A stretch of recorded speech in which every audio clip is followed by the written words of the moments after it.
Hello, everyone, and welcome to the Sunday Special. This is going to be episode 44 of our Sunday series, and we are trying a first today. Hopefully, everything goes off without a hitch. We've got not one, but two stellar guests. You guys have heard them before, but we are all in one virtual room to have a awesome chat about our beloved JRPGs. So, in order, we'll just keep it simple, guys. Jake, why don't you say hello to everybody?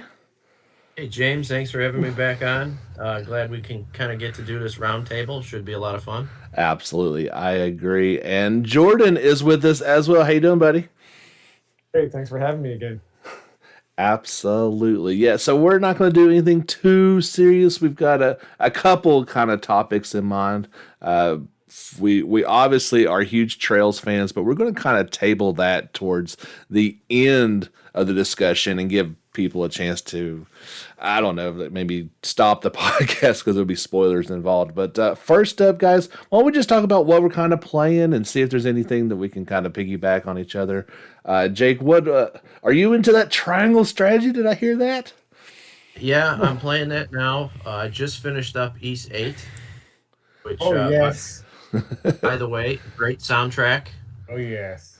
It brings a lot of Trails feelings back when you listen to that soundtrack, so that might be a good option for a future Sunday special. Mm-hmm. But yeah, I just finished up that, and then I'm playing Triangle Strategy. So And That's you, yeah. I mean that triangle strategy. I've heard that it's actually really good with the soundtrack with that too. Is that true? the music is very good. Yes, the story is really good. It's very Game of Thrones esque mm, as far as the political storylines go.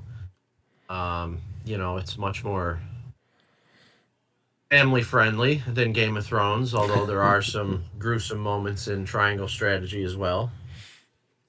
But the story is very good. Cool. that's awesome. I was hoping maybe somebody had checked that out, and I've heard nothing but good things about it, so I figured you would Yeah, dig I that as mean, well. gameplay is pretty much typical tactic style gameplay. There's not as much character customization as I would have hoped, but it's you still learn new stuff and progress at a pretty decent pace along as you play through the story, so it never really gets stale, at least not for me. There's a lot of replay value because the path diverges in many different chapters, and it'll take you to different places. You recruit different characters based on the choices you make. The replay value is really high. If you're not good with tactical strategy games, the easy mode is an option. I am playing it on easy. So I was on normal for a while, but after losing a couple of battles that you spend 20 to 30 minutes doing, Mm. I don't have time to keep beating my head against the wall. Yeah. So I had to switch it to easy. That's welcome news because this game has been intriguing to me, but as well noted, I cannot play those types of games normally. So, Yeah. hey, easy mode. I can maybe pick this up in a few months then. There's also a very easy mode. Oh, So if even easy better. mode, yeah. So Wow. if easy mode gets to be too hard for you, but yeah, I mean, I'm not. I'm like you. I'm not that great at the strategy tactical games. Me Um, neither. Yeah. but the story is really good. So I did not want to give up on it because I lost a couple of fights. So I just dropped the difficulty down one level and I can continue on with no problem. That's fantastic news. So I will definitely check that out here. I'm sure it'll be on sale come holidays or something. I can get a physical copy then. Probably will. Yeah. Absolutely. So that's good. Yes, definitely Yeez. So I'm the last one then has not played Yeez 8. So once I get that done, then we can all talk about that as Hey, well. let's be honest. You're never gonna play it. We've been bothering you about it. You Dalton's been bothering you about it, and now Jake's played it, and I don't know. Just so losing just patience. everybody just gangs up on me about Yeez. I don't but no, I've said I've it's at the very tippy top of the backlog now. So there's a good chance it's actually next. Yeah, yeah. I mean, Jake, you thought the music was awesome too, right? Yeah, I mean, when certain tracks would play, it made me feel like I was back in playing Trails of Cold Steel. I can see that. I Yeah, for mean, sure. It's just, yeah, awesome. yeah, Falcom's music is it's great. Do a Yeah. great job. Do we know if it's actually the same composer or not? I don't know. I don't know.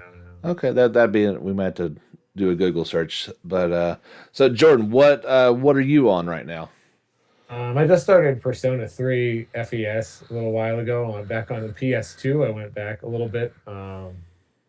Just actually finished Bug Fables before this, and I really enjoyed that on the Switch. Is actually a throwback to I think Paper Mario: Thousand Year Door. It really was very close to that, I think. But Persona 3, I guess I didn't know what to expect. I am enjoying it so far. I can see how it's going to be good, but there's some quality of life issues that I don't know. Like I don't know if I can keep going with. Like for example, you can't save just when you can't save. I can't save during the middle of the day until it's like the end of the day. Yeah, Or if you're like exploring like if you played Persona 5, like kind of like Mementos, there's Tartarus. Like the dungeon you explore, and you can't save in there unless and there's only certain checkpoints on different floors of the dungeon you can return to, otherwise you have to do them again. And I don't know, like the other day I was getting really tired, like just at night, and I was like oh yeah, I was like I really need to save right now. And I was like, and now it's like making me stay up for like another 20 minutes when I'm like playing the game with my eyes closed, you know what I mean? So that stinks. I yeah, mean, so I don't know. the PS2 assumed that you had like 3 or 4 hours to do nothing else but play for a while. Yeah. And it's I definitely encouraged you to play that one, but it's hard to go back and Yeah. play games in order and not have some sort of quality of life unimprovement, so to speak, playing it in reverse. But I get it. Yeah, I mean, I do like, and I don't like how you have to talk, like, in order to change equipment, you have to talk to your party members, like, individually. Like, I think that's kind of, I forgot uh, about that. that's also kind of annoying. But I can tell, like, the characters are probably going to be good, and there's going to be a lot of interesting things that happen in the story. So I'll probably keep hanging with it. It'll probably suck me in more. And I've got the retro tink, upscaler, to make the PS2 look really good, on it like smooths it out a lot on the big TV. Nice. So I'll probably keep going with it a little while, but I guess if it starts interfering with life things too much, or if I can't stay awake, I might have to leave it for a while. I don't know. Does it still Um, have random encounters? no, you can see the enemies and you can sneak up Yeah. on them, Okay. and yeah, so that's okay. The main reason I was playing it now is because that Persona 4 Arena Ultimax came out, and then I was just about to like play it, and then I started reading that like, oh, like there's major spoilers for Persona 3 in it, like and things that happen like at the end, and I was like, oh my god, okay, well I guess I have to play Persona 3 now if I want to play this game. So I don't know. That's weird that a fighting game would have spoilers for a JRPG. I know. Well, I think it's supposed to continue the story of Persona 4, but kind of crosses over with the world of Persona 3 apparently. So I don't. Apparently, there's major spoilers in it. So I guess I figured you had 20 years to play the game, so you should have. But, well, I missed it, so here I am. yeah, I mean that was my first one, back in the day on PS3 or PS2. So it's my memories of it are definitely more rosy, and they made so many improvements with 4 and then Golden and on to 5 and Royal. So that would be I forgot about some of those things. I'm sorry, my bad. Well, you're good. I mean, Jake, have you played some of the Persona games or not, or where are you at with I those? the first Persona game I played was Golden, for the Okay, Vita for Persona okay, 4. yeah, That was of course that was an excellent game. it's just And awesome. then Yeah. I played Persona 5 Royal, and I actually got to experience the third semester. We don't talk about that here, Jake. Yeah, I I love. know. I know it happened to you. Yeah. Then I have not played Strikers, so just 4 and 5. Okay. Um, I missed. Well, actually own Royal, but I played Persona 5 first before Royal ever came out, and I just haven't been able to bring myself like because they don't let you start at the third semester. So I don't know. I have so Mm, many other games on my backlog. I don't want to put 100 hours in to try to just get to the third semester. It sounds annoying. Maybe I'll just I watch hear it on you. YouTube or something. I don't it's know. that's a valid point. I mean, if you don't want Yeah. to play through the whole game again, if you don't have that itch, No. Yeah. don't sign up for 120 hours. Yeah. Yeah. Um, Or if I make the wrong decision, apparently, I guess I'll end up just playing the same game again and not miss the Nobody first would be one. that stupid to make that. Yeah. Be careful with that one. I'd hate to have to hear you that you sank 80 hours into it, only to find out you couldn't play the final 40. No, I'd be so mad. luckily, it's still a fantastic game, even without the added and there's still added things, as you go along in that game. But it definitely didn't get that huge payoff of it. No. Yeah, and I would have felt I was feeling your frustration, James, when I first found out it happened. I was feeling a lot of really frustrated for you. If it was a short game, it would have been different. For sure, yeah. If it wasn't for hearing what happened to you, I wouldn't have known that it was something that could have been missed. I actually looked it up to see how you can miss it and made sure I avoided picking the wrong things. Yeah. Because I didn't want to miss it after hearing what happened to you. Of course. I was very grateful You're that the you paved the way. experiment. Yeah. that was my goal at that point, was to make sure nobody else had to go through that. Yep. Yeah, I mean, I looked that up too, though, and I didn't think, James, I didn't think you were like the only person though. It seems like it happened to a fair number of people, actually. I'm sure I didn't want to talk to the counselor. Who cares, right? It was kind of annoying, but oh well. What are you gonna do? Did you like get a chance to play Strikers all yet, or is this more like you don't like that genre game kind of mixed in there, the Muso? Honestly, the Persona games aren't my favorite. So Okay. I spent well over 100 hours with Persona 5 Royal, and just to dive back into the world, I needed a break. So I haven't picked it up yet. If I find it on sale one day for cheap, I actually found Royal on sale. I mean, I got that for probably only 30-40 bucks because it was Awesome. it was well after it came out before I picked it up. So Yeah. it'll probably be the same with Strikers. Strikers has been on sale a couple times already, so that's definitely Yeah. going to happen. They pushed that one out in big numbers to where there's plenty of sell copies out there. I also know it's more actiony. That's which, complete action, yeah. Yeah, is not my cup of tea. I mean, I'll delve into it from time to time. Obviously, East 8 was very action based. Yeah, I was surprised. I was gonna say that's really actiony. Yeah, But they're not my favorites. But I will play them from time to time. The payoff of Strikers is the continuation of the story of 5. That's the best part.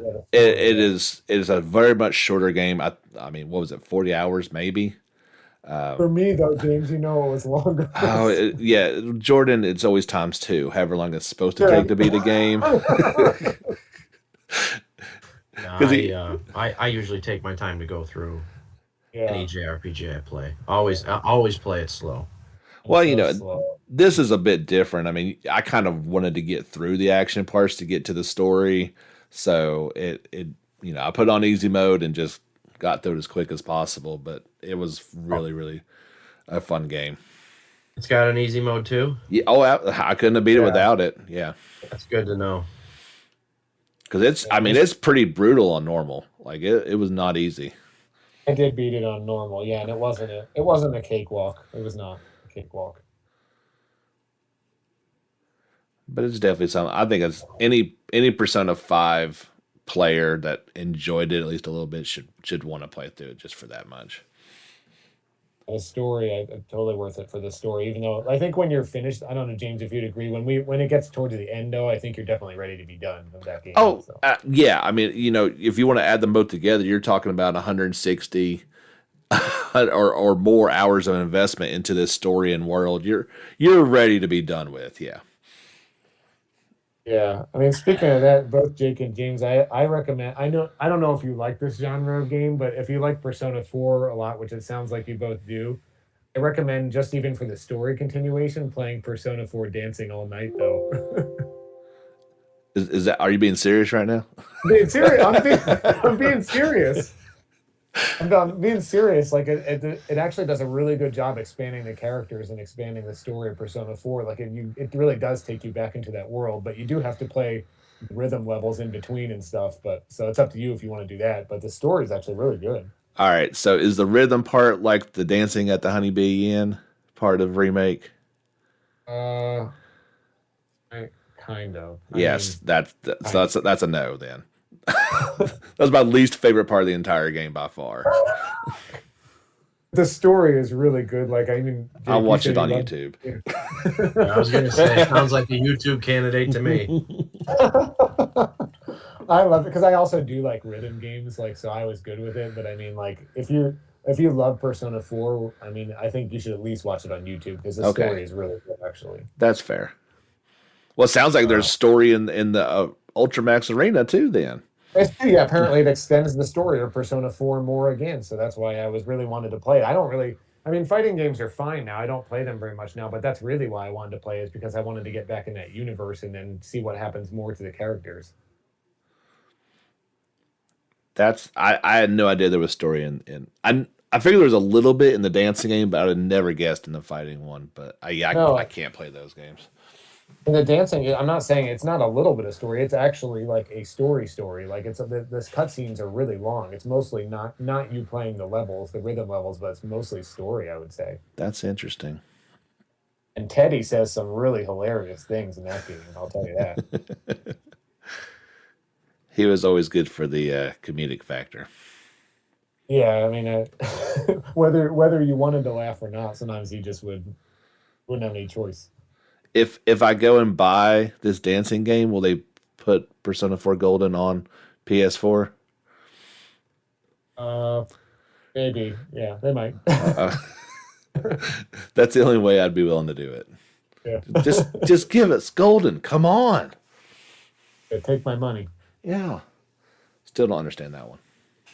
Would you really replay the game? I mean, if it came out, would you replay it on PS4? So I played it on PS2 the first time, then I played it on Golden with my Vita.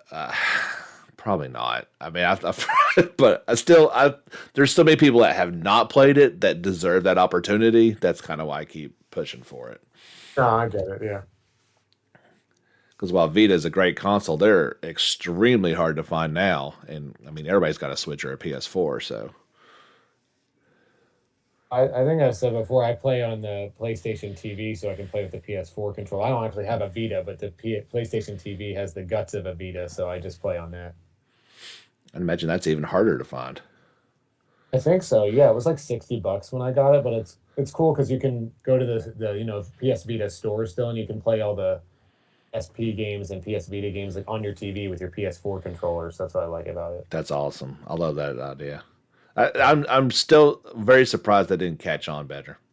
Me too. I don't understand why people wouldn't want to play the Vita games on your TV like that. I don't get it with your PS4 controller. I don't know. The only thing I can figure is they're trying to push that more into PS Now, and with the service merging here soon, that's going to be more of with Plus and be able to play all the old games. I figure that's where they're just going to a cloud, virtual setup instead. Probably. I just yeah, I don't get why it didn't catch on no more either. I It's a do. shame that none of the PlayStation platforms, the handheld versions, have stuck around all that long. I mean, Switch has been around forever, and I feel like PSP was around for a while. Hmm. The Vita, I think the lifespan kind of got cut short. I think it could have lasted a lot longer. I agree. I love Like, Vita was fantastic. I agree. I got to experience it just late because I only play the Vita games on PSTV, so it was really kind of later that I started playing more of the Vita stuff. I mean, Jake, what are your favorite JRPGs on the Vita besides Trails? Are there any ones you really like? Yeah, I have both Star Ocean 1 and 2. The you know I guess they would call them remasters at the time. Hmm. I've got both of those on the Vita. Or no, that's the PSP, isn't it? I don't Well, I mean, the remake of one you could play on everything, and two would have been a PS1 classic, I guess. Yeah, so those are Yeah. both on the PSP, so I guess that doesn't count. The Vita, I had Golden on there. I had Tales of Hearts was on Yes. there. I have it, Uh, haven't played it yet, but I have it. yeah, that one's good. I wish it Yeah. had an English dub. Yeah, it's weird that it doesn't. Yeah, I think I've got. I know I've downloaded. I think every Final Fantasy from 4 through 9 on there. I've also got 10, 10, 2. Hmm. On the Then Vita. Yeah, all on the Vita. I got those. Obviously that was off the PlayStation Store. Um, Yeah. but it's just at the time it was kind of like my go-to console for any of the old school games that I wanted, which was really nice. But now it's much older, and I'm hoping the next time I go back to play one of them, the Vita still works. It still Mm, works, yeah. yeah. It, Fortunately, though, although I can play most of those on Switch now, with the exception of Legend of Dragoon is the only one that hasn't gotten some kind of Switch treatment. Chrono Cross was one of the ones I had on there. That'll be coming out for It's coming Switch. out, yeah. And 7, 8, and 9 I've got on the Switch for Me Final too, Fantasy. yeah. Legend of Dragoon, like when's the last time that you played that? Oh, it's been quite a few years now, but I have played through it like 3 or 4 times. Oh, okay. I also played through Chrono Cross multiple times. That one I did play more recently, so I probably won't play it upon release for the remaster. I'll download it for sure, but won't play it. I probably won't play it right away. And how do But you if Legend of Dragoon came out, that one's been over 5 years, so I would for sure play that one. I'd be on that. I still have my PS1 copy here, and that's the last time I Yeah. played it when I was in high mhm. school. I don't know how you're able to replay all these games, Jake. I always hear you saying I replayed this and that. I don't know how you do it. Oh, these are over the course of many years. So But still, like I just haven't been able to there's not that many games I think that I've replayed or that I don't know. I admire that you've been able to do that because then you remember even a lot of the stories even more. I'm sure a lot more of it is cemented in your head. yeah, for sure. Yeah. Yeah, I don't remember hardly a thing about Dragoon. It's been so long since I played it the first time. Me I too. that Yeah. that was my favorite game as a kid, and nothing's topped it from a nostalgia point of view. I could pick it up and go back and play it right now if I didn't have so many other things I wanted to get to. Yeah. So Yeah. I mean, yeah. I was just going to say, like, I am surprised that you're not, because I know your love for Cross knows no ends, Jake. So I'm very surprised it's not like day one out in the streets, screaming out, Chrono Cross, yeah! Yeah, it's just that I've played it so recently. It's within the last 2 years Right. Wow. because I was trying to hold out, hoping that we would get some kind of an update, and then I figured, oh well, probably it'll never happen, so I just played through it, and then of course, now we get one. So That's why it's coming out because they found out you finally replayed it and they're like, oh, Jake's Mhm. replayed it now. Now we'll come out with it. could be, yep. And it's not like they added anything besides the little stories, so there's not that value to play it again. Obviously, it looks a ton better, but Yeah, one of the ones I really want to replay is Dragon Quest 11 because I've got the definitive edition now, nice. which I haven't played through. The first time I played through it was the base version. So, replaying something like that's got all kinds of extra content and features, that's something I'm really looking forward to. I still have not completed. I think James was insulted when I told him this, but I didn't like the original version, but solely because it actually was because the music just drove me nuts. I think it's horrible. I actually think the soundtrack is absolutely horrible, and for me that for some reason I can't ignore it. Like that actually ruins the game for me. So I feel like I only played it for 2 hours on PS4, and now I repurchased recently. I purchased the definitive version that has the orchestra, so I'm hoping when I get because I want to give it another shot. I hope that it's a better experience. Uh, It deserves a second chance. The orchestra is much better. But I enjoyed the MIDI version just fine. uh, But it's got some fantastic. It's typical Dragon Quest. It's got some fantastic music to it. I know you judge things that way because you're a music guy. Like that's your thing. So you're going to judge it a little more harshly than probably the average gamer. Maybe I wanted to ignore it though. I don't want to notice it. Like I didn't want it to bother me. So I felt bad that it was bothering me. Well, if nothing else, you could go into the settings and just turn the music down so you could hear the voices. Yeah. And then you could play James's podcast of the Dragon Quest 8 soundtrack while you're playing through the game. Oh, that's a good idea because that is There you go. that is a superior soundtrack. Yeah. Maybe I will do that. But I mean, we'll see. I mean, I'll give this Symphony a chance and see how that goes. Maybe. It's definitely better. And yeah, I mean, I loved the definitive edition of that game was much better. I think you'll like it, especially just seeing all the party members on the field at once. That adds a lot to it. I mean, and it's a good looking game and everything too. So it just Yes. yeah. I think the I'm really graphics are looking amazing. forward to the extra feature they added where you can go back to old Dragon Quest worlds. It's cool. Yeah. Do you get to fight like the old Dragon Quest bosses, like Dragon Lord and Astark and all that? I didn't play those as much as I probably should have. So I can't confirm nor deny that, but it's definitely the Okay. worlds and the stories. So you do see characters pop up. So I'd imagine enemies do as well. That'll be really fun. It's Well, completely not like optional. Like there's no yeah. incentive to do that, and I probably should have. I was just kind of racing through it. It sounds like a 200-hour playthrough at that point, though. Oh my Oh, it's god. huge. Like there's Yep. so much added to that game, and all the post stuff is still in there, and then some. So that yeah, that's a long game, but it's fun. 100 hours. I don't know. Whenever that scares me whenever I hear that. Well, the base game, I mean, I spent over 100 hours in the base game alone. I Yeah, mean, I platinumed it, so I went through and like you do, Jordan. I took my time. I went through in every nook and cranny. I'm sure you could play it faster if you wanted to. That was just the base version. So then to go into the new version, with all the extra content, I think the characters have their own little side stories, yes. and It's then there's past worlds you can explore. I enjoyed that the extra content with the characters. It was a good extra hour or two for each one. Yeah, and you can choose to marry Jade. Finally, Of course, best girl. that's right. Yeah, no spoilers. Maybe I won't remember whatever. no. That they painted that one from the beginning pretty obviously. Okay. Yeah, I don't know. I don't know what you're talking about. So Yeah. No, that is an absolutely highly recommended. All the Dragon Quests, but that was one of the top ones.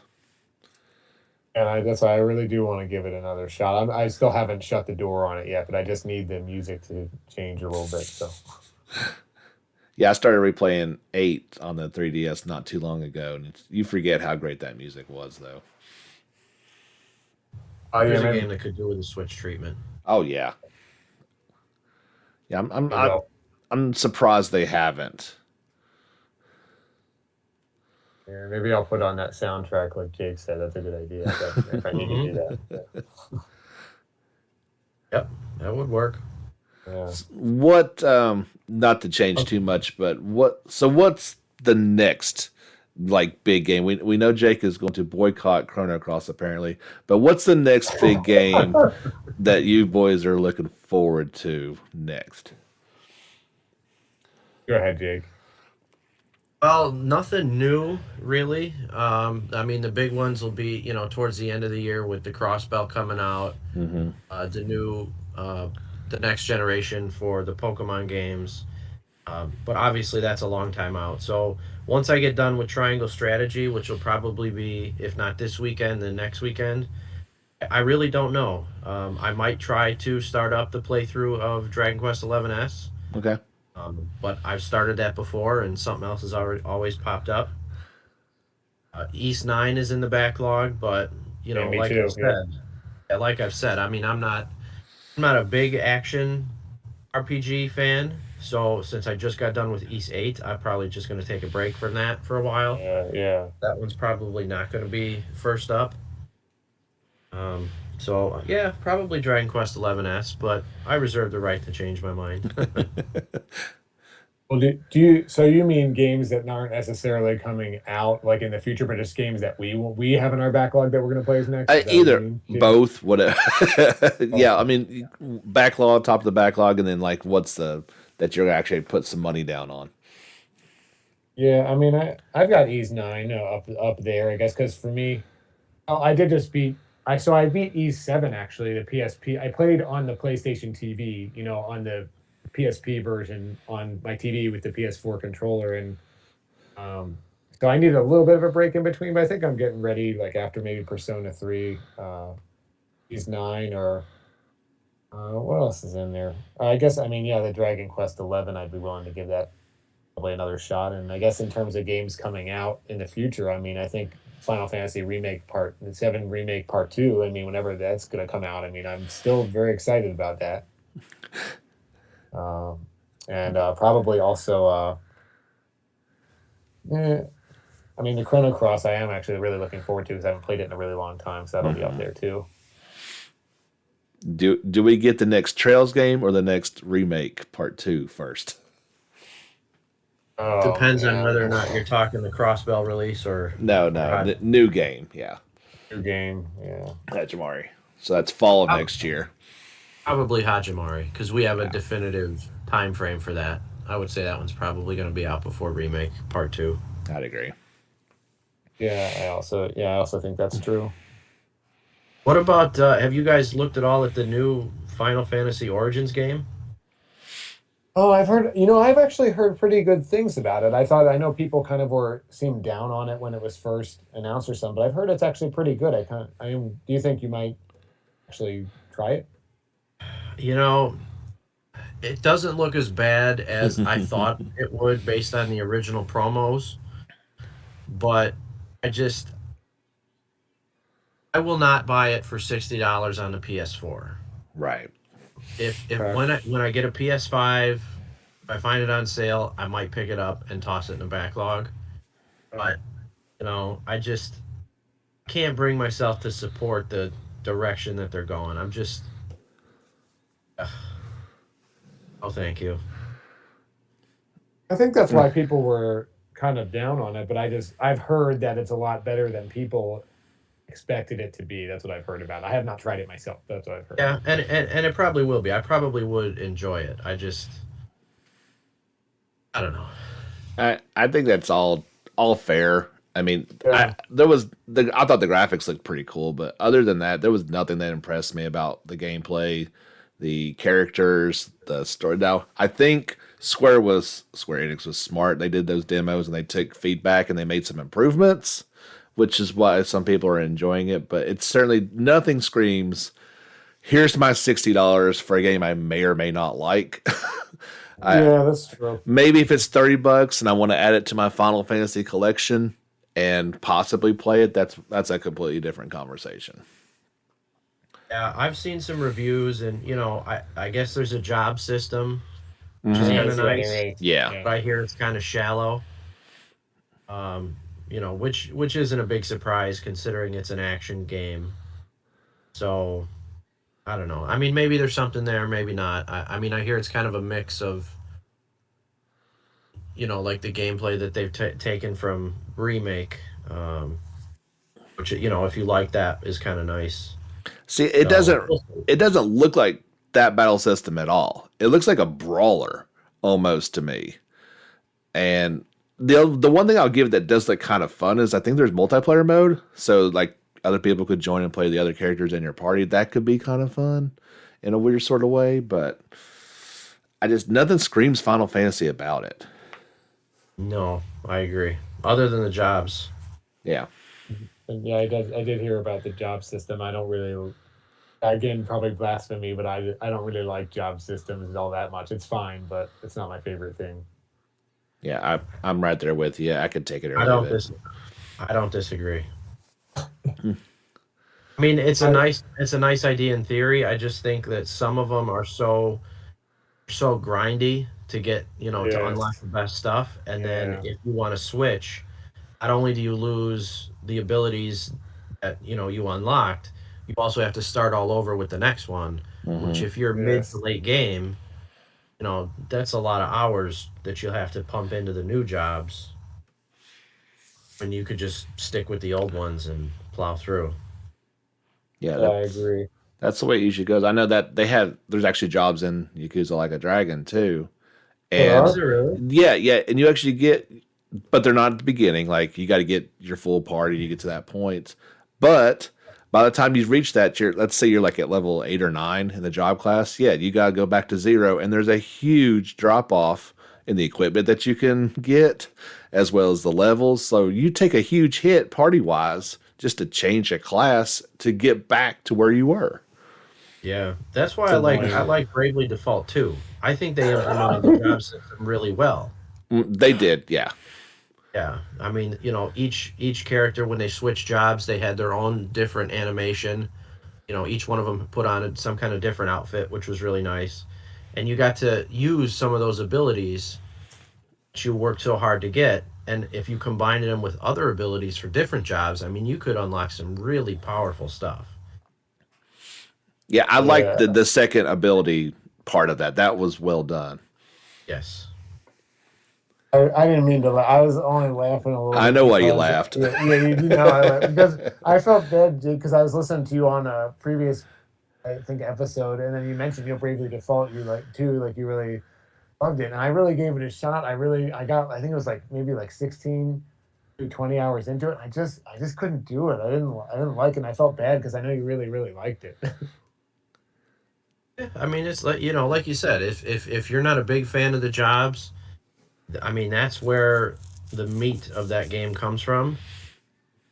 So if it doesn't work for you, then yeah, playing through it is probably going to be more of a slog than otherwise. So Oh, I can see where you're coming what I couldn't figure out is like maybe you can answer this, Jake, is like I really loved the previous two games, so I was just trying to figure out what was so different about it that I didn't like. I don't know if you can pinpoint if there's something like key that's different about Bravely Default 2 compared to the other two games. I don't know. But. Not that I can think of. I mean, obviously graphical wise, it's an upgrade given that it's on a more recent console. But the job system is still there. The Brave and Default system is still there. The story is it's good.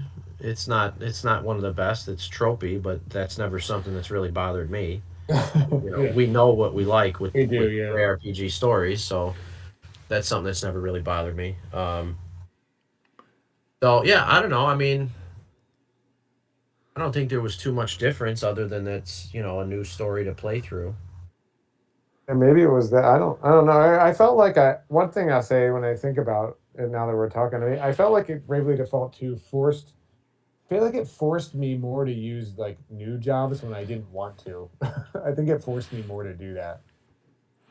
You get that new shiny new job, and they like, hey, you should really trade your class to this one. Well, it felt like that to beat some of like the enemies or beat some of the bosses. They made you they made it very difficult to win unless you like change to certain classes, and I just didn't want to do that. I don't know. Yeah, there were some of the boss fights that were really challenging. Yes. Yeah. And it felt like a big difficulty spike. But Yes. as you got farther into the game and you unlocked more jobs, that difficulty spike it kind of pattered out because you could a play the fight with the most recent jobs, kind of like the way the game wants you to, or B, you could use some of the more powerful abilities that you get later in the earlier job classes and Okay. combine those with other abilities, and you could kind of go around the fight that way too. So the farther you get into the game, the more options you unlock, the less you would feel that kind of restriction, I think. Well, that's good to know that at least it didn't stay like that forever. Yeah. Yeah, That's not to say that the fights wouldn't continue to be a challenge because some of the boss fights were pretty tough. Yeah, yeah. that's what I've heard. It is really funny that you said that, Jordan, because I think we felt exactly the same way, that we weren't loving the game, and we're like almost like we were going to hurt Jake's feelings by not Yeah. not Because playing I it did through do it. Yeah. the completion. But I think it was just, and I've done this with other games before. Like I get to a point I'm not feeling it. Maybe it's just the wrong time, and you go back and revisit and see if those feelings are still there, because it's a gorgeous game. I really enjoyed a lot of it. It just wasn't the right game at the right time. Yeah, and I know I talked it up a lot, but I think part of the reason that it came across that way is the context of the conversation we were having. Mm. Okay. And it was brought up because what was your favorite game for that year? Oh, In that's my right. That's what it opinion, was. Yes. yeah, and in my opinion, that it didn't have a lot of competition. Okay, It was that's a fair. it was a slower year. Hmm. Um, so that's kind of why I it was the same year as was it Arise? Yeah, it They was came out the same last year. year. Yeah, Yeah, is at the yeah. beginning Yeah, of the year. yeah. I mean, Arise was fine. It's not one of my favorites. I know that's probably blasphemy to some, but That's all right. I mean that's why I think because I know James, you picked Arise for your game of the year, didn't you? It was by default, basically. I Yeah, mean, see, exactly. And by default means not much competition. yeah, no, looking back on it, I probably enjoyed Ryza 2 much more, but Yeah. I was Okay. impressed with Arise, I guess, more than Yes. anything. Yes. It looked great. Yeah, but in terms, I mean, it's not even top five Tales games for me, Right. to be frank. And to have it as your game of the year still, it just kind of goes to show not much competition. No, So it wasn't, for me, since I did play through the entire game of Bravely Default 2, I had it edging out Tales of Arise. and that's fair. That makes sense. Yeah, Uh, it was Arise. I think it's newer Tales players have just loved it to death and can't get enough. Older Yeah. are like, this isn't. Is this even Tales at some points? Uh, they changed so much and not all for the better. yeah, I Agree. mean, it's fine with some of the. I mean, well, we did that episode. I mean, Yeah, some of the changes were good, I thought, but some were questionable. I don't know. I I didn't like some of the characters as much. I mean, I know mm, you guys talked up Dohalim and what was the knight's name? The female knight, Isara. yeah, It's Kisara, just yeah. by the time they came along, I'm just like, no, no, thanks. I'll stick with Rinwell and Law. I know James, you didn't really like him. no. Uh, I mean, I traded Kasara for him. It was the same yeah, difference in a lot of ways. I yeah, loved and Rinwell though. Rinwell was really good. oh I yeah, Oh always played yeah, with him. Renwell was the my tank. Yeah. Yeah. yeah. I didn't like as many of the characters, especially as you got later into the game. So for me, it was like, all right, well, now I'm just playing through the story just to see what happens, and the combat is the combat, which like I said before, not my favorite. Hmm. Um, well, that's why Bravely Default edged it out for me. But And that's fair. I mean, I've played both Berseria and Vesperia in the past couple years, and I enjoyed them both better. Yeah, same. I would definitely agree with that. for me, it's Tales of the Abyss and Tales of Oh, Legendia. I mean, yeah, those are really good too. Yeah. Yeah, I Yeah. mean, Abyss screams for a HD remake. Yes, it does. I really enjoyed Legendia. I mean, the soundtrack is really good on that too. Me too. And doesn't it seem like Legendia is kind of the black sheep of the It Tales does. family? It gets crapped on a lot Because it was by It terrible. does. yeah. It was Oh, not terrible. oh. It was a Terrible. 2D. It was 2D. It was horrible. But so were the other Tales games previous to that. They were in 3D at least. They didn't. Tales of Destiny? No, I didn't say Legendia. No, I thought you were because Jake was saying so were the other ones previous to that were 2D, right? And you like the other ones previous to that, right? I mean, that was in the 3D era, and they went back and made a 2D plane fighter that you got to jump over people's heads like a Street Fighter. I mean, that was That's not. awesome. You could suplex the huge things. Yep. Yeah, no, I quit that one a long time ago. That's fair. It's just like giving you a hard time. I understand you liked it, so that's good. You've done yourself a disservice, my friend. I love James in the when we were talking about Tales of Arise because it kind of tells you something about the story when even in like I think you were writing in like the outline for what we are going to talk about and you wrote aliens space like it just kind of tells you like how crazy the story got. It went everywheres with that story. My goodness, Sounds like they asked Nomura for help. they Yeah, might yeah, have. It got to the end of it and they needed some added content. Oh, speaking of space, I forgot the games we're looking forward to. What about Xenoblade 3? That's I could not look forward to a game anymore. But I think where it's so newly announced, I don't even. It doesn't pop in my head that it's actually coming soon. I keep forgetting about it, but it really is. Yeah, I mean September is that Yeah, I think so. Yeah. it? Because we heard nothing, and then it's announced, and then it's coming out in a few months, which is your brain as a JRPG player is not prepared for that sequence. It's usually announced, and then 5 years later we're playing it. I'm really looking forward to that. I know that. Jake, what's your stance on the Xenoblade stuff? All right, so keep your pitchforks and stones. No. So I have Xenoblade Chronicles 1 on the Switch. Mhm. I started it. I could not get into it. I did not like the battle system at all. Okay, Never tried 2. I won't try 3. It's fair. nice talking to you fellas. Absolutely. You see the door over there, right? All That's right. right. No, I get like if you are not like all into that battle system, it'll frustrate you to no end, and it's just you're done. I get I it. just felt it felt like you didn't have any control. You just kind of walked up and hoped things happen, and I mean maybe it got better the further you got into it, but I don't know. I did not care for it. It's I don't know. a. I think. Hi, James. I was gonna say in a weird sort of way, I compare it to FF12, where you've got I to was kind just of gonna say Oh that. yeah, you yeah. kind of got to set things up and it auto battles in a way, but then you got to initiate your skills.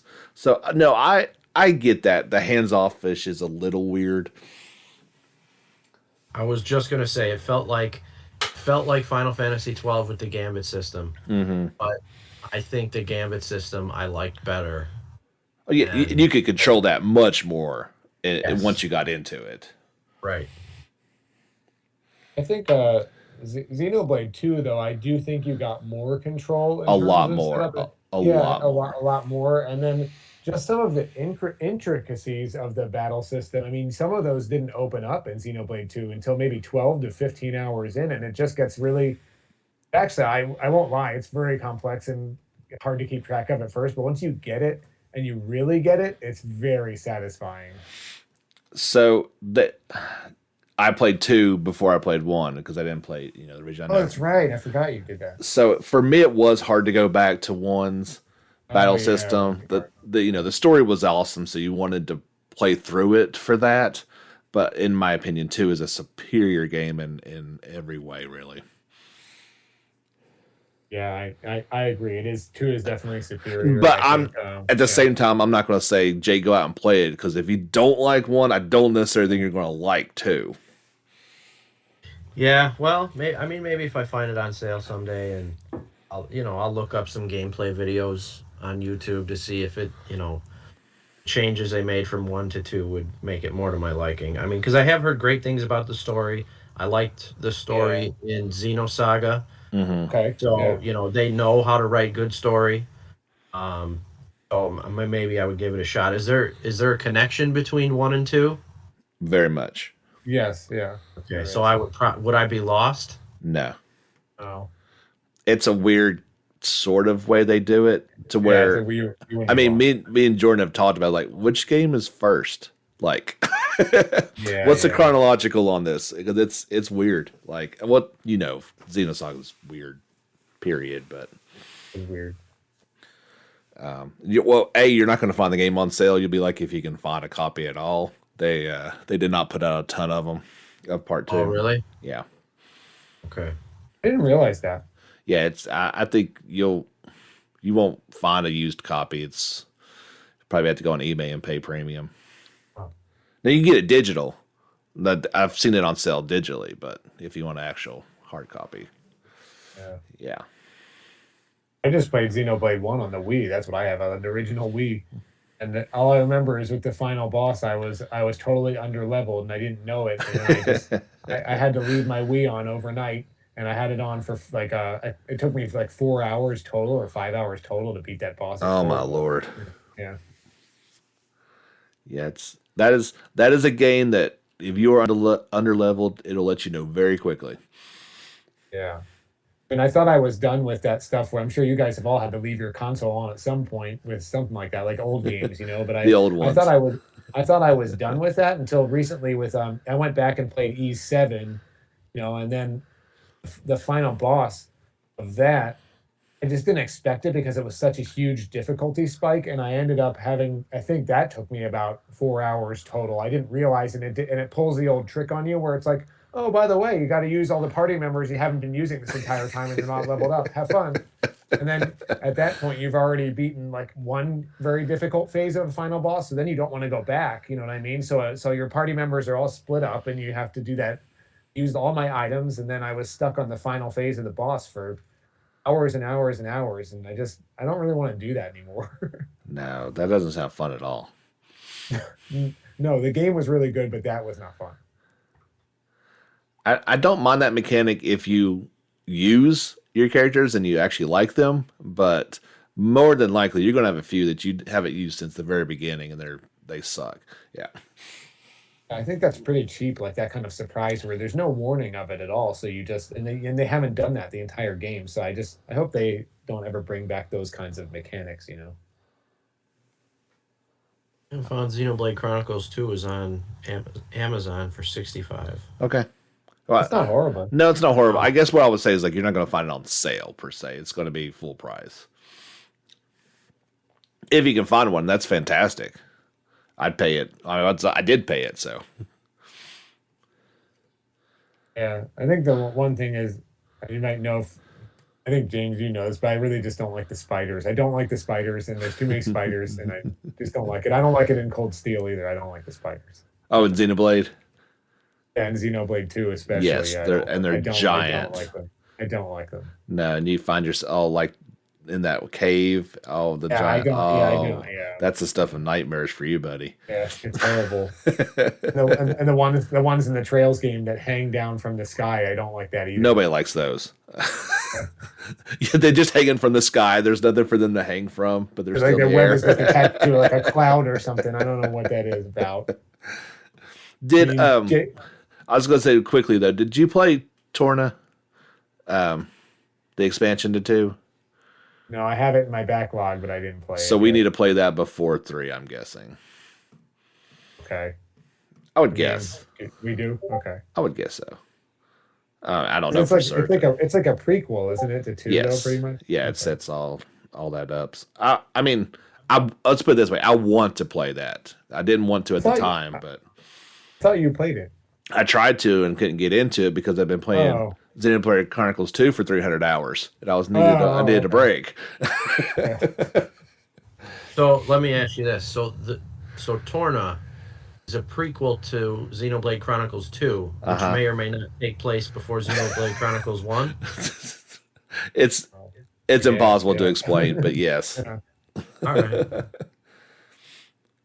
I was confused. I think other people are not as confused, but yes, it's Is- 500 is years Torna- before 2. Is Torna a separate game, or is it like the Xenoblade Chronicles 2 with extra content? It is a separate DLC. It's got a separate cartridge, even if you buy it physically. I just bought the DLC. I got the season pass at the time, but Oh, it's an entirely different game. yeah. It's actually a different play. I didn't love it as much because they did change some gameplay stuff to it. They did so, like for example, all the complexities of the battle system of Xenoblade 2. Are you expected to know that going in or not? No, like it takes it down to like a buddy system basically. Like you have 6 party Okay. members, but they act as 3. If I have to simplify it, if I recall correctly, it's Right. kind of because of course there's not the blades, so that whole mechanic is not in there. Okay, I didn't know they changed stuff like that. Yeah, you get 6 party members that you know most of them. Okay. Yeah, which I just want to see that dynamic and what led up to all that. Maybe Jake, you'd be better off just watching videos of the whole story or something. I don't know. Yeah, sounds like it. Perhaps, I don't know. So, do you guys want to talk Final Fantasy games? We love Final Fantasy, so why not? Uh, I had brought that article up on this show before, and Jake, like as soon as I released the podcast, he's like, "Let's talk about that." Apparently you have a beef with Japan's ordering of No, Final I don't Fantasy have a problem. games. I do not have a problem with the order. Okay, So can you refresh everybody's memory? I can. So according to our friends in Japan, the top 10 games in order, not surprisingly, 7's at 1, 6 is at 2, then 10, 5, 4 is number 5 on the list. Then you get the first online one, so 14 comes in at number 6, 9, 8, 11, and then 3. So that means the ones that didn't make it, and I think that's what you want to talk about more, perhaps, is... Yeah, I have no problem with the order other than the fact that 8 and 9 are too low. It Okay. is too. I agree. Yeah. But more specifically, the ones that didn't make the list. So obviously 1 and 2, much older games. Yeah. Not a surprise they didn't make Understandable. I didn't like 2 at all, so I get that. the list. In a top 10 list where there's only 15 options, Uh-huh. and forgetting the MMOs, because those obviously you have to take a bit of a different approach when you go to rank them. The 3 most recent games, 12, 13, and 15, didn't make the top 10. Yeah. That screams, hey, something's going on here. People don't like the way you're heading in the direction of these That's games. true. Yeah, that's a good point. And they just keep going down that path. Excellent point. What are That is your a very guys' good thoughts on that? I couldn't agree more. And then if you want to go look at the list even more, the last turn-based one was very well received at number 3. So what's that say? Hey, let's just make the next one all an action game, right? Right. And I mean, I don't think, 12 wasn't my favorite. I know, James, you really loved it, but it certainly deserves a spot on the list. To me, it would be towards the middle to the bottom, Okay. just because, the top 5 there's so many great ones at the top, for me at least. You know, it was people in Japan who, they did this, I guess, what was it, a poll that they Yeah, polled fans or I'm trying to get that into it. Is an online poll, 28,000 votes. Yeah. Okay. So, I'm listening to this on my ride to work, and I'm just thinking to myself, so the ones they left off the list, other than the first 2, which are really, really old and, were so basic, the ones they left off the list are the most recent games they've put out. Yeah. I mean, shouldn't that tell you something? Yeah. It should. Yeah, it is, and I couldn't agree more. It won't, but it should. Yeah, and I was so glad because the day I listened to it it was either later that day or the next day. You would ask me to come back on for one of the next Sunday specials. But as soon as you asked me, I'm like, please bookmark this list because I want to talk about it. Yeah, I don't know what to make of it other than it's the same frustration that we've felt for many, many years of, I like 12, but even it was not the traditional. Having replayed 10 very recently and seeing how great that game is, it's sad, really. Yeah, and I always wonder if it's just purists like us who, just don't like the direction they're going, and that might make us the minority.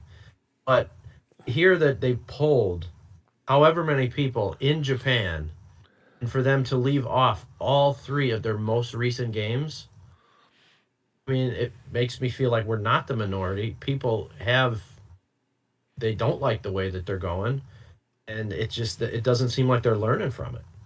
I mean, that might be true, but I also view, for example, like I just think that they're starting to develop into just different types of games. Like, for example, like Final Fantasy 15, I'm actually going to tell you that I enjoyed that game. Like, I did enjoy it, but I didn't feel like I was really playing a Final Fantasy game. You know what I mean? Like, I just feel like it's just a different game, and I feel like if they're going to make that kind of game, you shouldn't really call it Final Fantasy. It's like the only reason they call it that is because you're using like, potions and raga and the same types of spells, and you know what I mean? And like they can just call it that, but I just think it's just a different game.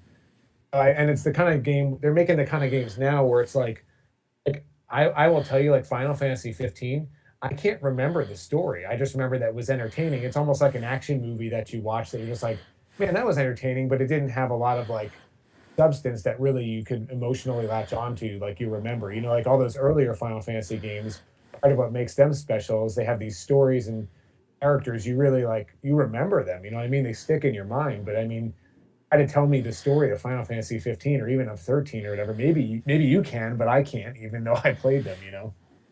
I hear you. I mean, James, you just put out the soundtrack for Final Fantasy 9, and we were talking about this a little bit before the show.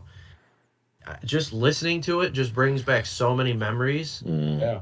of the characters, the story, everything they went through. You could play the tracks for 13, 15. I wouldn't bring it back anything for me. No, no. I mean, I like some of the tracks, The same. especially in 13. I think 13's 13 music is a was pretty good decent. song. Yeah. Yeah, it was good. Yeah. It wouldn't tug at any heartstrings or bring back any memories or anything like that. No. Don't get me started on 13-2 or whatever. Too. That was the first game that I. That was the first JRPG that I ever quit. Actually, in the middle, it was the first one. Oh wow. Yeah. I didn't Yeah. even play it. So I mean, Jordan, you hit the nail on the head that it felt different. That's because Final Fantasy 15 was called versus 13. It was a different game. I mean, they developed it for 2 years under that guise, and then somebody was like, "No, we need to make this the next mainline game instead of." So they had the chance. They had the chance to branch off into this different path, which is, in a way, kind of what Origins is doing. But I'm surprised they didn't just call that a mainline game. that's well, I guess because it reused all the characters from one, so they couldn't. But I just they had a real chance, and look at the popularity of 14, and that is a much while an MMO, it still has all the tropes of old Final Fantasy games in it. It came in at number 6. People obviously enjoy that type of experience with a vast story that's memorable. People rave about that game. People love it. Yeah. But it's a case where they had a chance to resave the series, and they're doubling down with everything that we've seen from 16, really. Right. And, it's fine if you want to branch out into different types of stuff. Like, look at what the Pokemon series has done with their Let's Go games and then the Legends Arceus games. Mm-hmm. They're changing things. They're keeping their main series going as well. Yep. So it's fine to branch out, but, don't divert away from what made you so successful. Or if you're gonna do that, just call the game something else. Like I feel like the only reason they call it that is just because, of course, it makes more money. Like if they call the game something else and describe what it is, then maybe they're like, oh, maybe people won't try it. You know what I mean? So they have to like label it and put some of the same items and stuff in it to call it Final Fantasy. But yeah, I just think they can make these games, but just call it something else. And it's not like they haven't. I mean, Type Zero, Tactics, the Dirge of Cerberus, Crisis Core, those games have been very popular. So they could have easily done that Final again. Fantasy. Yeah, so many different offshoots that have done quite well, and I just don't. It's only hurting their longtime gamers that just aren't going to put up with it anymore. Yeah, and like I said, I always thought that maybe the problem was it's just purists like us. There's so few of us. I mean, other than podcasts like this, I don't really connect with a lot of people who feel the same way about most games that I do. So, because it's a single player experience. Yeah. Then to hear that they've pulled main audience, which is obviously going to be players in Japan. Yeah, I mean, if that kind of survey doesn't tell them something, I mean, I don't know. I don't know what else to say. I don't know. I mean, I think also just sound like an old person now, but I just think a lot of people don't want to like. I'm gonna say this, like they just don't want to like read stuff anymore either. So I just think like a lot of the society stuff is just like shifting towards action based because it's even more sort of an instant gratification type of thing. I mean, I like action games too to some extent, but I just think a lot of people don't want to sit and like just read stuff anymore. I don't know. I think that's part of it. You're probably right with that, and I enjoy a good narrative. We talked about a little bit with the trails and how it goes from voice acting to you have to read, and it's kind of jarring, but we expect voice acting now. And I like to read stuff as long as I'm engaged in it. yeah. Yeah. I'm sounding really old. I'm going to have to get my cane or something. That's okay. If you write a good story, I'll read it. Yeah, same. I went out of my way to read as much NPC dialogue in the Trails games as I could. I was engaged in the world. Yeah, I read through all those novels and everything too that were in the game. Too. Me too. Yeah. You guys are extremes. Let me give one more point on Final Fantasy, and this is probably why we are in the minority. Guess the top 2 best-selling Final Fantasy games of all time. That's the top 2 in terms of sales? Yep, overall sales worldwide. 7? 7's number 1, 13 million. My guess then would be 14 for the next one. Very, very close, and probably will be eventually. That's 9. number 3. I mean, 6 couldn't be it, could it? I mean, because No.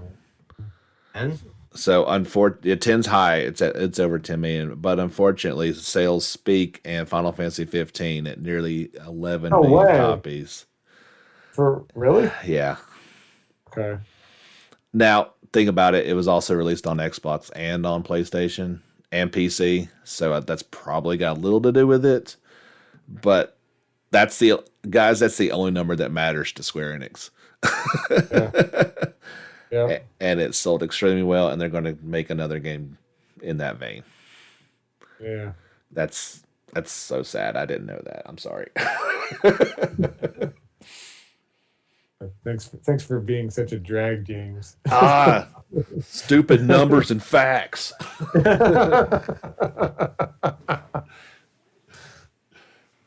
Oh man, yeah. Well, that's lighten the mood. Let's talk trails.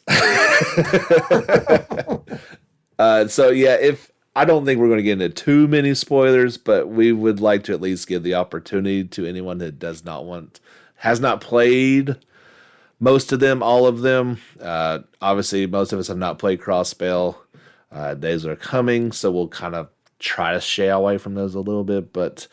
If you don't want to hear us ramble about trails and all the things, that is perfectly fine. But we're going to get into that to kind of wrap up the podcast if you want to turn off. So, who's the biggest Trails fan here? I don't know, Jordan. You're pretty close, buddy, with your love of. You went to extensive lengths to play the Crossbell ones. I did. Well, of course, I'm going to say I'm the biggest fan, and Jake's going to say he's the biggest one. So.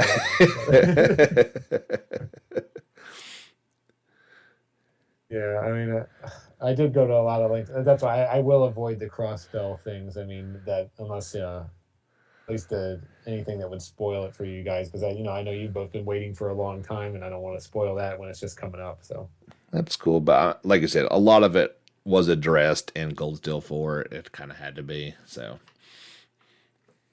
yeah, but I don't know. There's still certain things that I wouldn't want to take away from you. So okay, that's fair. But I mean, Hajimari is.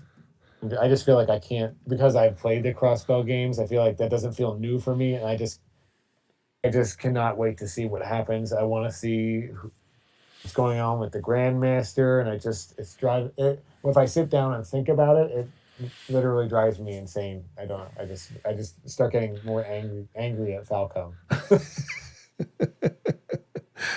And in Ice America, of course. And then yeah. I know you said, James, that you don't think about it. You just try not to think about it. So I don't want to sit here and drive myself crazy thinking about translation times, so I can't. Because me and Jake, you put that on Twitter the other day about playing Kuro in 2030. No. Yeah. It's probably going to be 2030. Even optimistically, 2025. I mean, that actually seems not like an exaggeration. That's realistic. Yeah. We could be talking about PS6 I don't Oh know. my god. Well, I think the one good thing is that, S Curl will be several years behind, but it sounds like it'll still be released for PlayStation 4. Well, So, it's a PS4 game. I mean, right, but like when it comes out here, Yeah. you know, yeah, PS4 will be long and dead, right? So, but to still get it on the same system as all the other games, I mean that's nice. So, if Kuro no Kiseki 2 comes out and PlayStation 6 is really a thing, it's if it's still released on PS4 in Japan when the game originally comes out, at least we'll have access to it, hopefully, hopefully. on our current consoles. Yeah, I mean that's still a PS4 game too. It's playable on 5, but those are PS4 games. They are.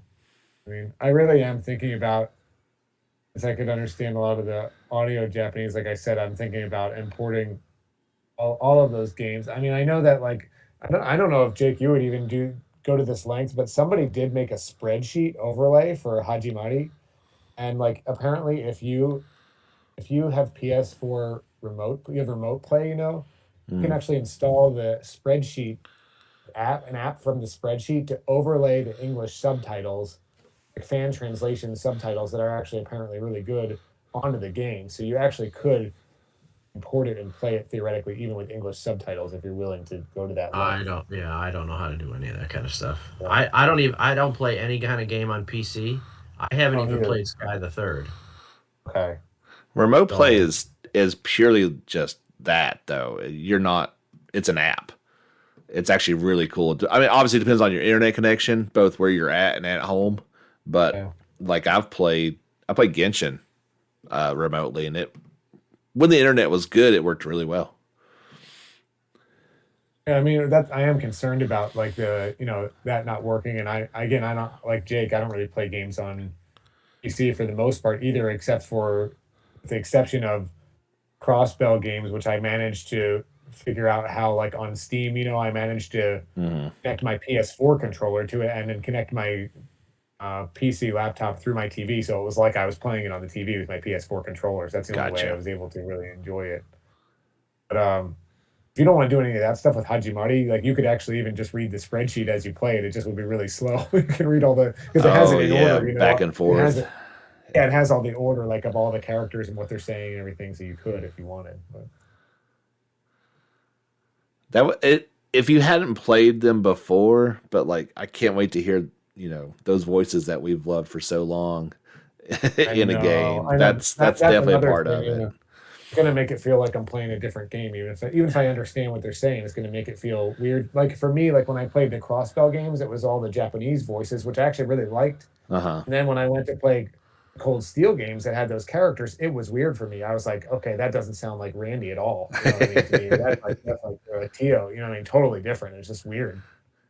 Yeah, and they had pretty major roles, so it Yeah, wasn't. it was weird for me. I can see that. Uh, But I guess we've waited this long, so what's a little bit longer?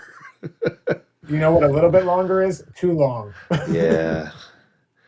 I mean, there's obviously hopes. Obviously, we know the time frame for Hajimari, but there could be hopes that by the time, because Kuro 2 is coming out this year in Japan, so Oh my you god, know that's so they can certainly speed the process up. They're not set in stone on the next ones. They could get going on this whole I don't think process.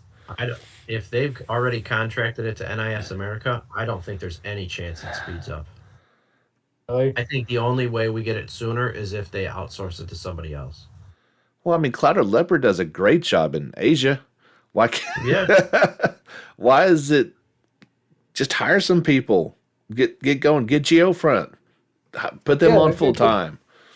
that's the evidence. I mean, like I played Geofront's version before that, and I was thinking even before it happened, like why don't they just buy this and use it? Like why don't they just use this translation? It's awesome, and like I don't understand why this is not happening more to speed and things up. and then they do, and it still takes a year.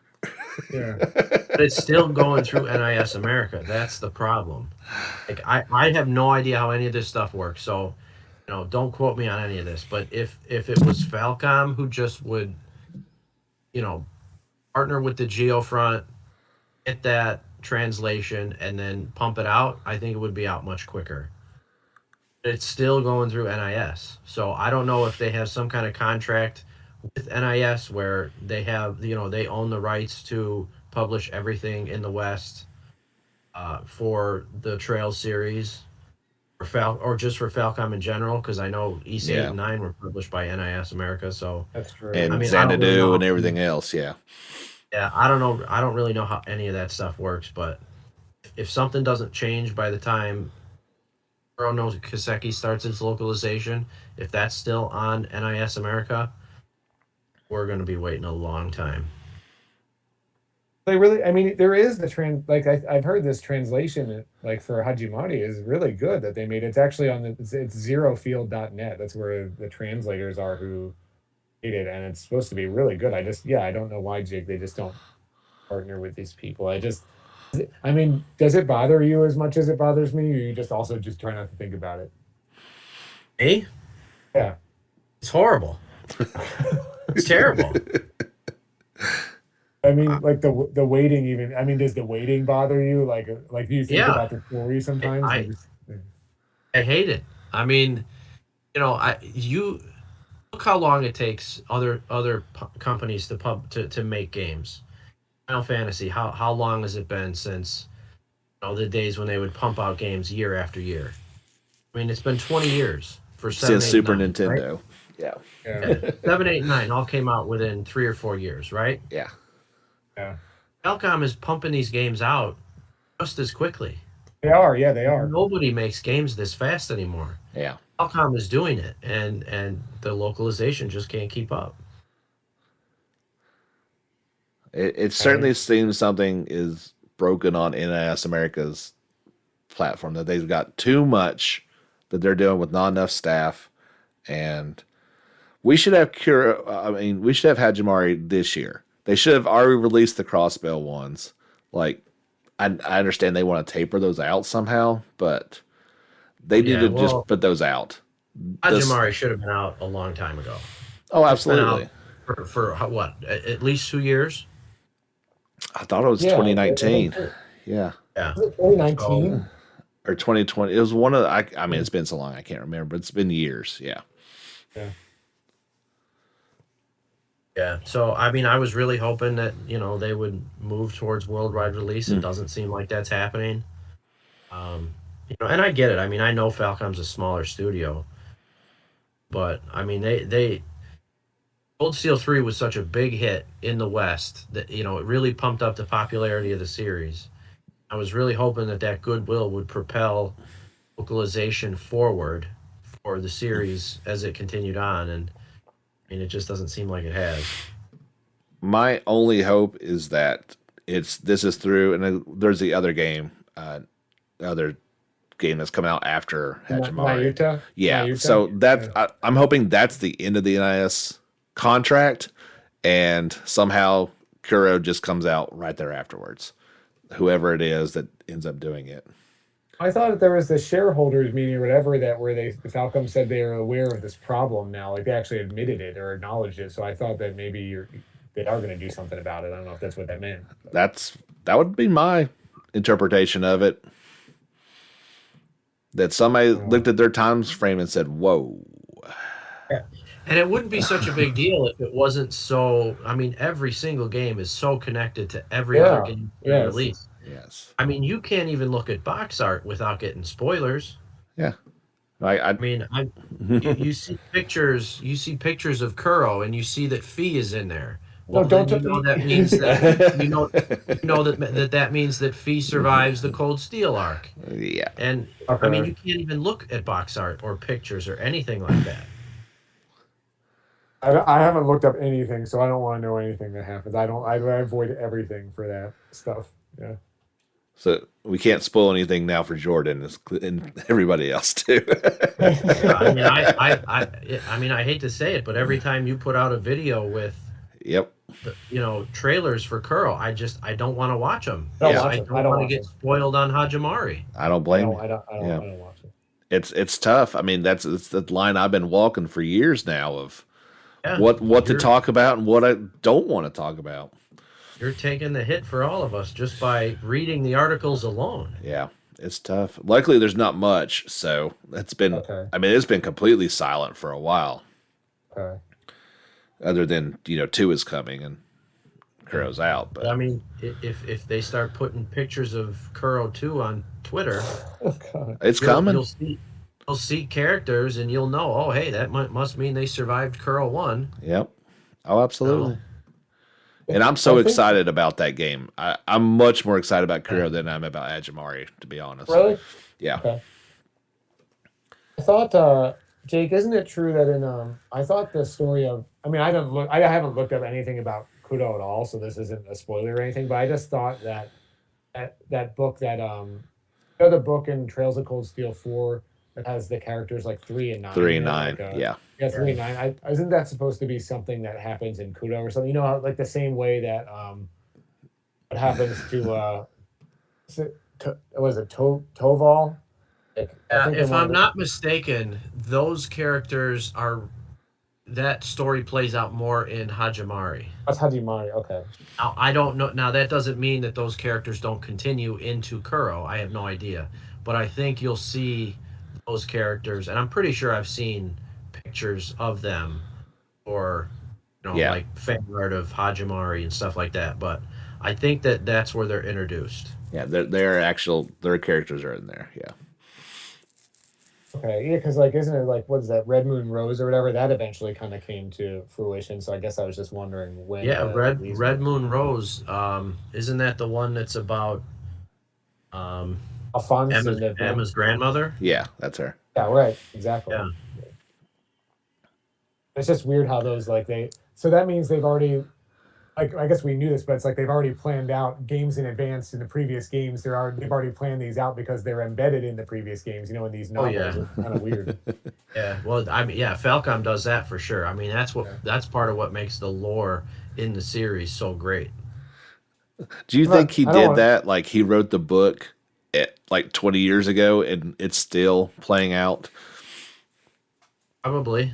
Maybe, That's yeah. insane. I I wouldn't. I mean, wouldn't be I wouldn't surprised. say every single detail, Right. But but like the yeah, overall. they probably have known where the Cold Hmm. Steel arc was going to end when they were working on Sky the Second. Probably. Yeah. I mean, yeah, I'm sure some of that stuff is laid out, and they just do such a great job. Yeah, well, I'm in just disbelief how they do that. Jake, I don't know if you've heard. I'm not trying to plug other podcasts or anything here, but I just noted there's a podcast that I discovered recently called the Kiseki Cast. Have Yep. you heard that before? Oh yeah, I've listened to all those episodes. Okay. I'm surprised you listened to it because there's a lot of cross-bell stuff in there. Yeah, well, I mean, like I said, when Cold Steel 4 came out, I looked up all the YouTube story spoilers I could find because I didn't want to be in the dark going into Cold Steel 4. I mean, there were things in Cold Steel 3 that I know definitely went over my head. Yeah, 'Cause I hadn't looked any of that up. And then when Cold Steel 4 came out, I was just like, all right, I'm going to, Cold Steel 4 was announced. We got 8 months to wait. I'm going to go, I found a good YouTuber named Lady Virgilia who actually Lady Virgilia, she's really good. She's on that podcast, right? A lot. She is, yeah.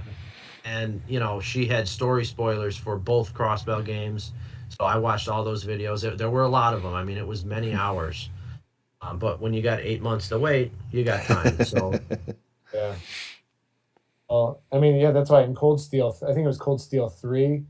I think it was when Yuna kind of like freaks out about that Campanella, you know what I mean? That like what they've done to the Crossbell.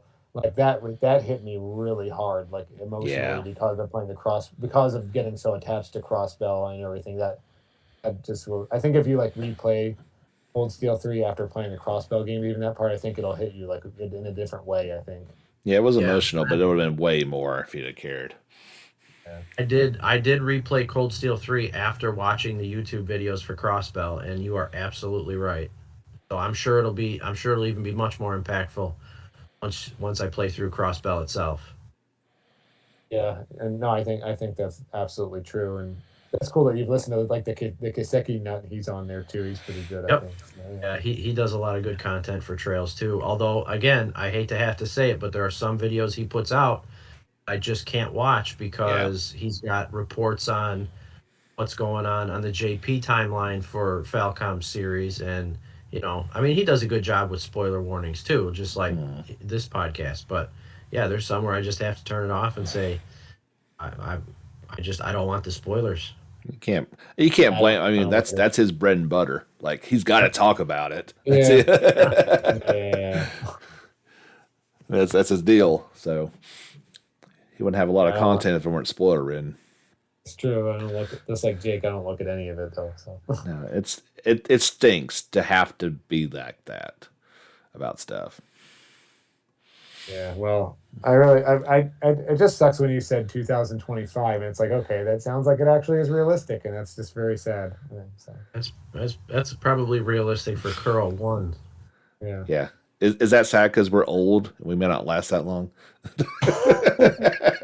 Yeah, it's like, what am I gonna? I'm gonna be like 50, almost 50 when I finish this. Like, really? Like, that seems crazy. It You're is. not. Maybe we can get Sky released on modern platforms, and when my daughter gets a little older, I can start having her play Sky and then just re-experience the story from the beginning while I wait for Kuro 2 to come out. Yeah, That would that's be a As good I great. get idea. my cane and my walker, and I I mean, it's not been that long since I played Sky, but I'd play it in HD remake in a heartbeat again. oh, for sure. yeah, that'd be fun. We deserve that. I don't.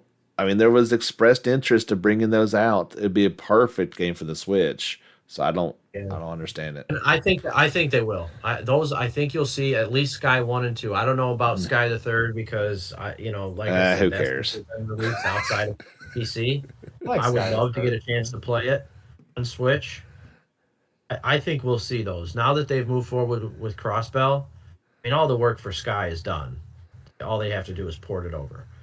Does Xseed still have those rights? Is that why we haven't? Maybe. Uh, I don't know. I mean, I don't know. they Xseed had the rights to Cold Steel 1 and 2, and they ported those over to modern Yeah, but they platforms. didn't put on the Switch.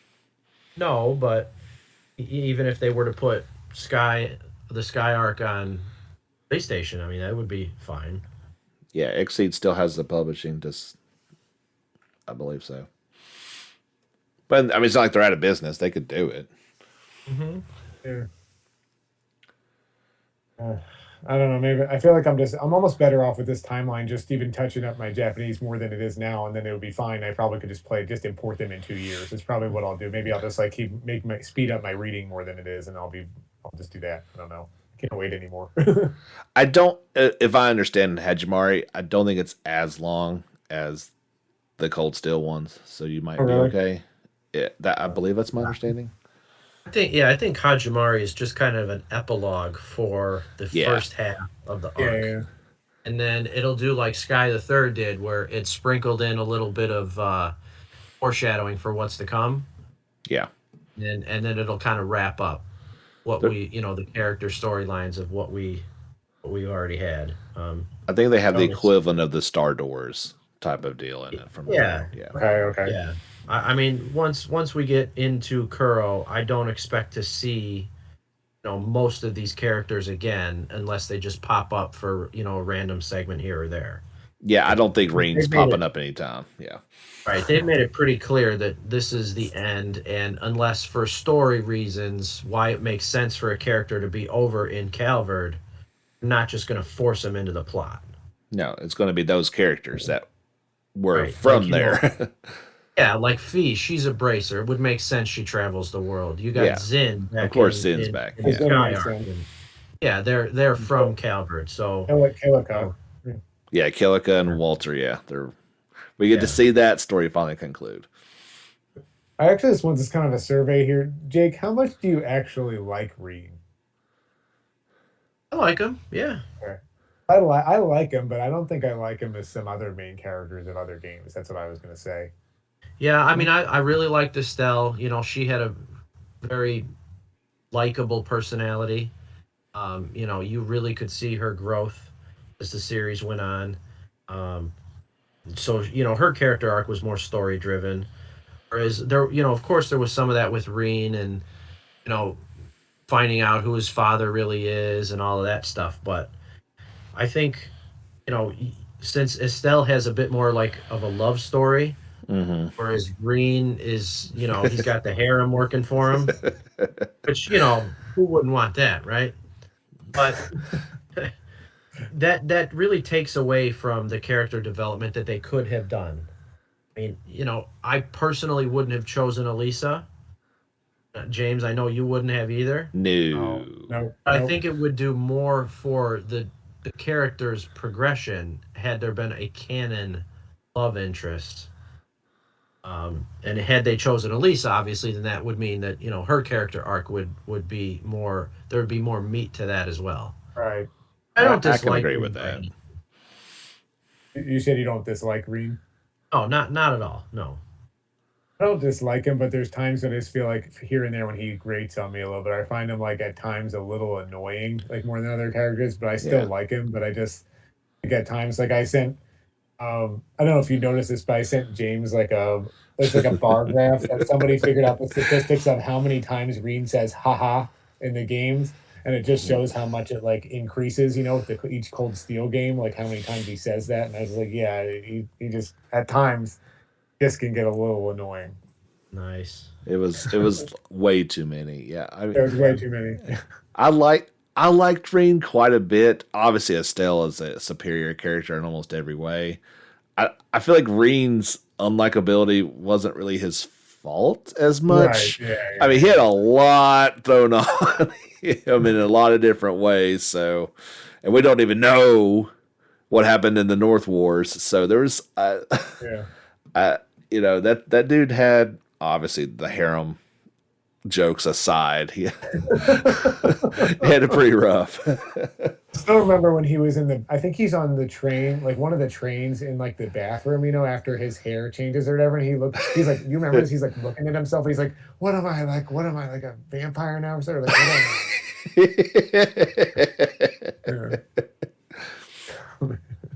Yeah, I think most people are ready to kind of move on from him. Yeah, and that's what keeps the series fresh. I mean, Estelle had her arc, Lloyd had his, Reen had his, and now Yeah. we'll get to the new guy. Yep. And hopefully he's got like we said, I no idea what he's about because avoiding it at all costs. But Yeah. hopefully he's got the character depth and progression that we've liked that most of the series characters have had. So I hope so too. And I think probably like you, Jake, I still feel like we still through all of these games just don't understand exactly what Ouroboros is really about. Like there's so much more I feel like to know about them. And that's one of the things that really drives me crazy in the waiting, because that's going to be something from continuity, right? yeah, I mean, I think overall that villain and I use that term loosely because not all of them are villains and you don't exactly know what they're up to, but the villain group that ranges over the entire arc. I mean, just it makes the series so much better because there's always that thought of we haven't seen this guy in 2 games, but he's really threatening. You never Mhm. know what he Yeah. can do if he pops Yeah. up here. When So you know who's going to pop up, I bet. I bet based on the continuity, or what, at least in Hajimari, I don't know about Kuro, but Shirley and Cedric have to pop up. Because remember how that ended at the end. And Shirley, I don't know. I feel like once you both play the Crossbell games, like I don't know how you feel about Shirley now, but like go into it just like you hate her. You know what I mean? Like I don't know how you feel about her, but yeah, I know she's got a big character arc in the Crossbell series, so it'll be fun to see where how she starts out. That was because you think we'll see them, right? Because her and Cedric just kind of like ran off. Remember, like right? right. I think what he was saying is like we couldn't appreciate how horrible she was because we didn't see what she did. Yeah, yeah. Well, it's horrible. Yeah. Yeah. You guys raised Can't wait. You raised an excellent point about the bad guys, and obviously there are Star Wars type parallels in terms of big stories. Like Ouroboros is like that constant threat, whereas we didn't know this until episode 9 of how those episodes was really the Palpatine story. In essence, the bad guy, he's the constant that ends up being what drives the story. In a lot of ways, that's reacting to what Ouroboros is either doing or trying to do. Yeah. And the And I grand think that's the biggest frustration I have with the waiting is I mean, and this is just me personally, I tend to forget a lot of this stuff. Yeah. A lot of the story arcs yeah. take place when I'm out of that world. So, when Crossbell comes and I can really get back into it, I'm It's true. probably going to Yeah. play the two Crossbell games. Then I'll replay Cold Steel's 1 through 4 You before will? Hajimari comes Wow. out. Wow. And well, I mean, I'll continue on the playthroughs of my old ones. So, my characters will be built up and everything. So I just want to go I through the see. story All again. right. Okay, all right. I'm not That starting from scratch. No. Oh, okay. okay. That makes a little Okay. more sense. Yeah, So, all right. but I want to get back into the world, back into the story, you know, 'cause that's what I love about it. I Well, hadn't thought about that actually carrying over, like, would, because it doesn't speed it up for you a lot. Is that what happens because of that? Yeah, I mean, yeah. so when I replayed Cold Steel 1 and 2, I got them on the PS4, I believe it was, and I was able to carry over my progress from the Vita games Right. because of whatever it was that they implemented that allowed you to do that, which I Yep. thought was Right. really cool. Yeah, that That's cross save cool. in the cloud. Yeah. Yeah. Yeah, so I replayed it on hard mode, and I was still able to breeze through every chapter of the game until you got to the end where the enemy levels caught up with you. And, it didn't feel like it was challenging at all, which, if you want to replay just for the story, is a good thing. No, that is good. Yeah, I actually never thought of that. So maybe that's what would not make me shut the door on replaying it. Then I guess I didn't think of that. Yeah. I can reiterate Jordan's earlier point, Jake. How do you have time for all these replays? I mean, it'll be a lot harder now. I mean, it was much easier during the pandemic, Oh yeah, Yeah. okay. really couldn't do anything else outside. And just being able to work from home obviously gets rid of any commuting. So that'll add an extra hour to your day depending on how far you go. That's true. Um, and Sorry. so I did do my playthroughs of Cold Steel were during the pandemic, so that's where I was able to get a lot of that in. Okay.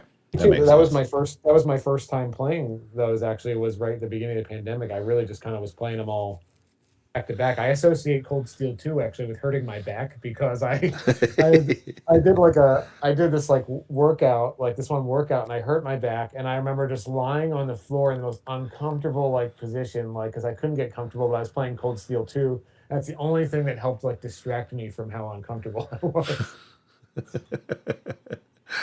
Yeah, and it's something I worry about when Crossbell comes out. Obviously I'll be starting those games from scratch, and they're going to take a long time, and I'm going to play them slow, just like I do every Cold Steel or Trails game. And obviously time wise, my daughter's older now. I've got a different job where I'm commuting more, and there's not as much free time, so it's going to take Yeah. me a lot longer to get through those games than it did to get through the Cold Steel arc. So it'll take me a while. I hear you. I mean, it's like you get that hour. For me, I get that hour, maybe an hour chunk at night, maybe Yeah. two if I'm lucky. But it's hard to play that, to get through it that fast when you only have those chunks, little bits of Mhm. And chunks. for a Trails game, just being able to sit down and sink an hour in doesn't get you very far.